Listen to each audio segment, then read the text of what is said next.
So I thought the story was wonderful, and in a way, I think that smaller films explore the human condition with much more quality. Do you agree with that?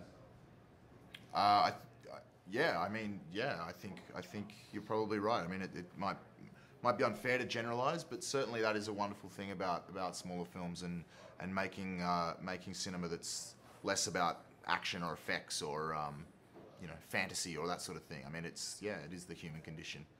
What is the biggest dilemma within the story, in your opinion, Tom? If you can give us a little.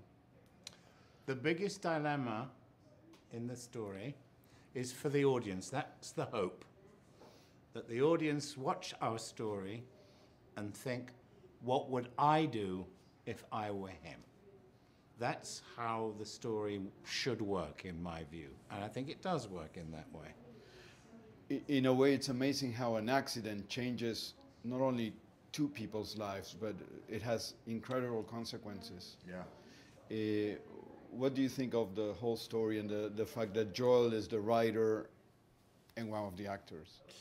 Well, I mean, I think the fact that Joel's the writer and one of the actors is it's a wonderful thing. It's great that he's talented enough to sort of pull that off. And he did a wonderful job. And touching on what you said about it, it's fascinating to sort of explore how many people and circumstances are affected by something that seems like a relatively kind of small incident. I mean, it's obviously a tragic and kind of horrific thing for anyone to go through, but yeah, perhaps we don't consider just how kind of far those kind of ripples spread.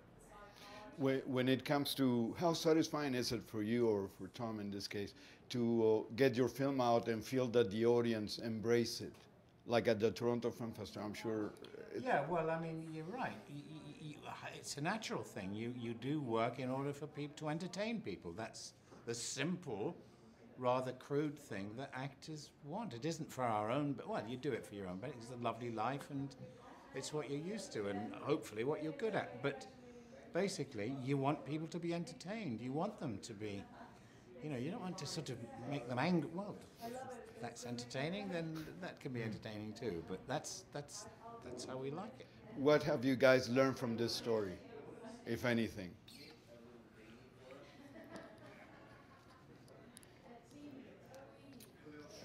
It's a good question. I mean, probably, perhaps. Well, I don't know. I mean, it certainly asked the question of me that in the same way we're asking that of the audience. I mean, we talk about thinking that we would know how to handle a certain situation, and you don't really until you're in that position.